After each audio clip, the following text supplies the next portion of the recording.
Saudi में फांसी की सजा में जो लगातार इजाफा होता जा रहा है उसको लेकर अब एक्सपर्ट्स क्या कह रहे हैं। एक्सपर्ट्स का ये कहना है कि 2023 में नशीले पदार्थों के विरुद्ध लागू किए गए कड़े कानूनों से इसे जोड़कर देखा जा रहा है। वहीं जो ह्यूमन राइट्स ऑर्गेनाइजेशंस हैं, जितने भी मानवाधिकार संगठन हैं, उनकी चिंता इस बात पर बढ़ गई है कि सऊदी अरब सबसे ज्यादा चाहकर, डेलिबरेटली या फिर अनचाहे तरीके से, नहीं चाहते हुए, सबसे ज्यादा फांसी देने वाला देश बन गया है। सऊदी अरब में फांसी की सजा दिए जाने की संख्या लगातार बढ़ रही है। देश में पिछले साल सबसे ज्यादा लोगों को मौत की सजा दी गई थी, लेकिन यह रिकॉर्ड मौजूदा साल में टूट गया। पिछले साल माना यह जा रहा था 2024 में कि सबसे ज्यादा लोगों को फांसी की सजा दी गई है, जो कि इतिहास होगा, लेकिन 2025 में तो औरत ही हो गई। सऊदी अरब में 2024 का सजाए मौत का, वो भी फांसी के जरिए सजाए मौत का जो रिकॉर्ड था 2025 में टूट गया। इस तरह सऊदी अरब ने लगातार दूसरे साल सालाना होने वाली फांसी की संख्या का अपना रिकॉर्ड तोड़ दिया। सऊदी में मौत की सजा की बढ़ती संख्या ने दुनिया भर के जितने भी ह्यूमन राइट्स ऑर्गेनाइजेशन थे या जितने भी ह्यूमन राइट्स ग्रुप्स हैं, मानवाधिकार समूह हैं, उनकी चिंता को बढ़ा दिया है। एक रिपोर्ट के मुताबिक ब्रिटेन के कैंपेन ग्रुप रिप्रीव ने यह जानकारी दी है कि सऊदी अरब में इस साल कम से कम 347 लोगों को मौत की सजा दी जा चुकी है।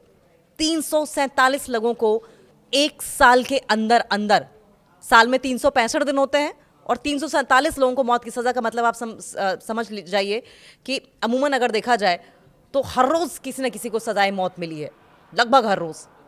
बीते साल की अगर बात करें यानी कि 2024 में, तो 345 लोगों को सजाए मौत मिली थी। और ग्रुप की अगर बात की जाए तो इस ग्रुप ने इस पर अब चिंता जताई है।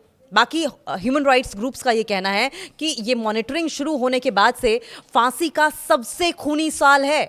जब से मॉनिटरिंग की जाने लगी है सजाए मौत, फांसी के जरिए सजाए मौत की, तब से ये सबसे खूनी साल रहा है।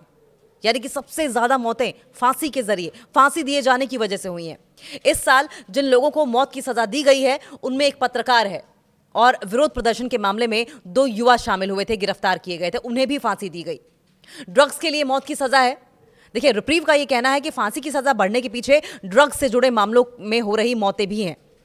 अगर आप ड्रग्स लेते हैं या ड्रग्स से जुड़े किसी कारोबार में सम्मिलित हैं तो आपको सीधा मौत की सजा दी जाएगी। सजाए मौत फांसी। ग्रुप के मुताबिक इस साल कुल फांसियों में से करीब 2/3 लोगों को ड्रग्स से जुड़े अपराधों के लिए दोषी ठहराया गया है। इसमें बड़ी संख्या में विदेशी नागरिक शामिल थे, जिन्हें ड्रग्स के खिलाफ युद्ध के हिस्से के रूप में, ड्रग्स के अगेंस्ट कैंपेन के हिस्से के रूप में मौत की सजा दी गई है। रिप्रीव की मिडिल ईस्ट और नॉर्थ अफ्रीका के लिए प्रतिनिधि हैं, रिप्रेजेंटेटिव हैं जीद बसयोनी। बसयोनी का यह कहना है कि सऊदी अरब ह्यूमन राइट्स सिस्टम का मजाक उड़ा रहा है और इस ब्रूटल, मनमाना कार्रवाई में, क्रूर, निर्दयी कार्रवाई में निर्दोष और निर्दोष होने के साथ साथ समाज के हाशिए पर रहने वाले लोग फंस रहे हैं। उन्होंने कहा कि 96 फांसी सिर्फ हशीश, ये हशीश अगर कहा जाए तो एक प्रकार का नशीला पदार्थ है, ये नशीली दवा समझ लीजिए इसे। तो 96 जो फांसी थी वो हशीश से जुड़ी हुई थी, उस नशीली दवा से जुड़ी हुई थी।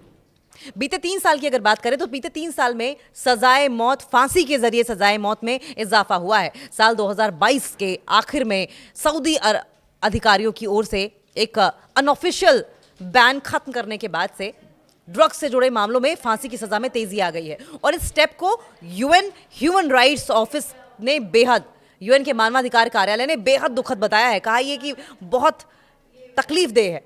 US based campaign group human rights watch का कहना है कि सऊदी का मानवाधिकार रिकॉर्ड खराब बना हुआ है। बड़ी संख्या में होने वाली फांसियां एक बड़ी चिंता का विषय है और इस पर रोक लगाई जानी चाहिए, इस पर सोचा जाना चाहिए। ह्यूमन राइट्स वॉच के लिए सऊदी अरब पर रिसर्च करने वाले जॉयशी ने कहा, मोहम्मद बिन सलमान और उनके ऑफिसर्स को इन फांसियों को जारी रखने के लिए कोई कीमत नहीं चुकानी पड़ी है। जिन लोगों को फांसी दी जाती है उनके परिवारों को आमतौर पर पहले से सूचित भी नहीं किया जाता, जो कि सरासर गलत है। इन परिवारों के बच्चे आमतौर पर अनाथ हो जाते हैं, यतीम हो जाते हैं, माएँ उनकी गोद सूनी हो जाती है, बीवियां बेवा हो जाती हैं, लेकिन उन्हें इस बात की कानो कान खबर तक नहीं होती कि उनके घर परिवार के सदस्य के साथ ऐसा कुछ होने वाला है। फांसी हो जाने के बाद पता चलता है कि फांसी की सजा दी गई है और सूली पर चढ़ा दिया गया है। सऊदी अधिकारी मौत की सजा देने के तरीके का खुलासा तक नहीं करते। ये तक नहीं बताते सऊदी अरब में कि मौत किस जरिए से, किस मीडियम से दी जाएगी। माना जाता है कि या तो सिर कलम करना या फिर फायरिंग स्क्वाड होता है। यूएन के डॉक्टर मॉरिस टिटबॉल बेंज इनका पूरा नाम है। इन्होंने सऊदी अरब में फांसियों पर तुरंत रोक लगाने का आह्वान किया है।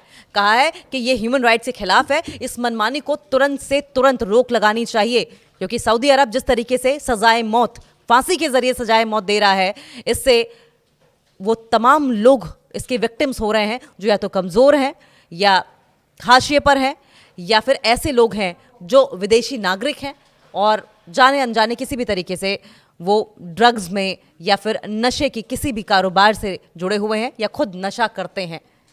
इसलिए ह्यूमन राइट्स की ओर से भी आह्वान इसी बात को लेकर किया गया है कि चेक एंड बैलेंस होना चाहिए सजाए मौत को लेकर। सऊदी अरब लगातार जिस तरीके से इजाफा कर रहा है सजाए मौत, फांसी के जरिए सजाए मौत की संख्या में, उस पर रोक लगानी चाहिए।